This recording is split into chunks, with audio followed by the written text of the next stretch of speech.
L'un des problèmes du temps, c'est que le temps n'est pas fiscalisé. C'est-à-dire que l'État qui va toucher une taxe sur tout ce qu'on produit monétairement, c'est-à-dire sur son travail marchand, sur la vente d'un bien, etc., sur un héritage, tout ce qui est monétaire va être taxé. Et la taxation a beaucoup évolué depuis 200 ans pour essayer de réduire le domaine des transferts monétaires qui ne sont pas taxés. Par contre, le temps n'est pas taxé. Donc l'État a du mal à concevoir cette ressource essentielle parce qu'il n'arrive pas à la taxer. Par ailleurs, l'État, évidemment, peut utiliser cette intégration de la production domestique, si on la valorise, à la production nationale, pour faire une espèce de produit national élargi ou d'indice de bonheur économique complet. L'État peut l'utiliser pour dire, certes, le revenu des gens a diminué, le revenu national, qui est la somme de tous ces revenus, a diminué, mais d'un autre côté, on s'aperçoit que les gens ont eu du temps libre, etc., et donc on va le valoriser, et finalement, il n'y a pas eu de crise. Donc il peut y avoir une utilisation statistique de cette intégration de la production domestique dans les comptes pour gommer un petit peu les évolutions de ce qui est quand même fondamental, c'est-à-dire l'activité marchande.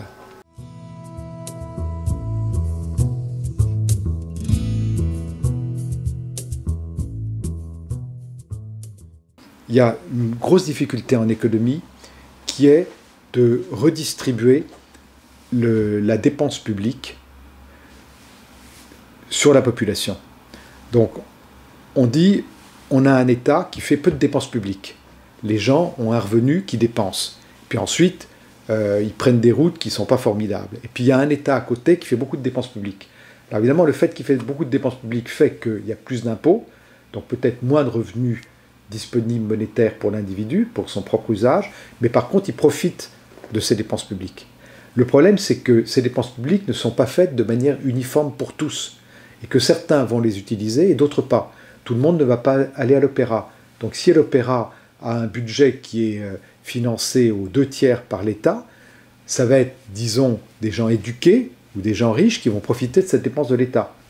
Et donc, il y a une grosse difficulté d'arriver à valoriser la part de dépenses publiques utilisée par chacun pour avoir finalement un revenu de l'individu augmenté de l'usage qu'il fait de la dépense publique.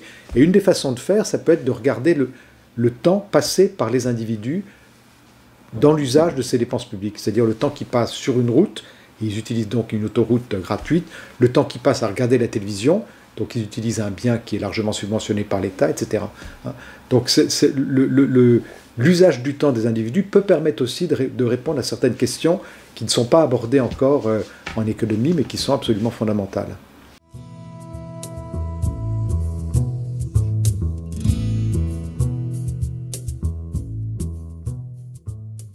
Alors, la survalorisation des heures supplémentaires, elle a au moins deux explications. D'une part, une explication en termes d'incitation. On va prendre sur des reliquats de temps après le temps de travail, qui sont donc plus rares que le début de la journée, disons. Une fois qu'on a déjà mangé 8 heures de la journée, si on vous demande 1 heure de plus, on a un budget de temps libre qui est beaucoup plus réduit. Donc, du coup, la valeur pour l'individu de cette heure supplémentaire est plus importante. Donc, bon. Et puis, d'autre part, il y a le fait aussi que le temps de travail de l'individu qui est valorisé par un taux de salaire unique pendant, mettons, ces 8 heures d'activité quotidienne, le fait profiter d'un certain nombre d'autres avantages.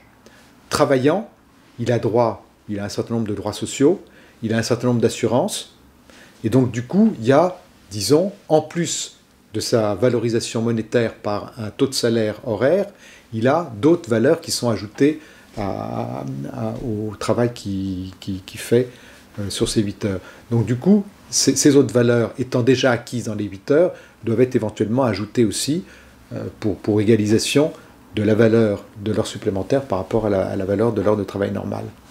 Enfin, je pense que la principale justification, c'était une justification en termes d'incitation auprès des individus, et il faut inciter les individus à travailler plus en les payant plus que pendant les heures normales, tout simplement parce que leur budget temps libre est réduit une fois les 8 heures accomplies. Donc ces 50% de la survalorisation des heures complémentaires, ça pourrait être considéré comme l'augmentation de la valeur du temps pour les dernières unités de temps par rapport aux unités de temps du début de la journée.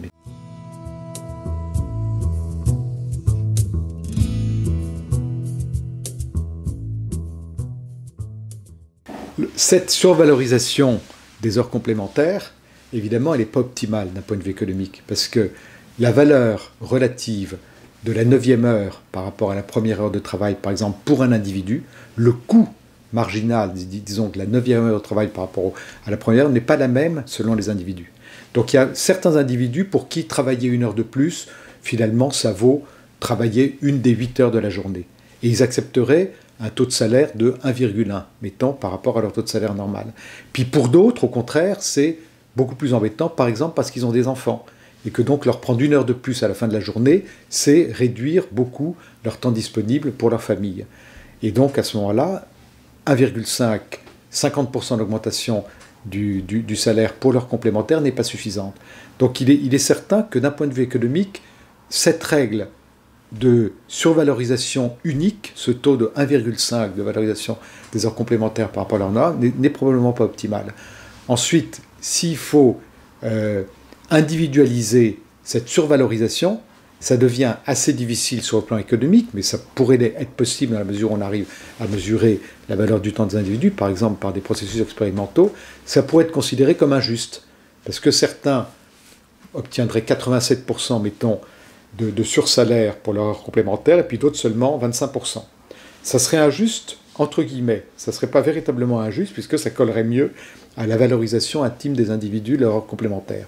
Mais ça pourrait être considéré comme provoquant des problèmes d'injustice au niveau de la collectivité.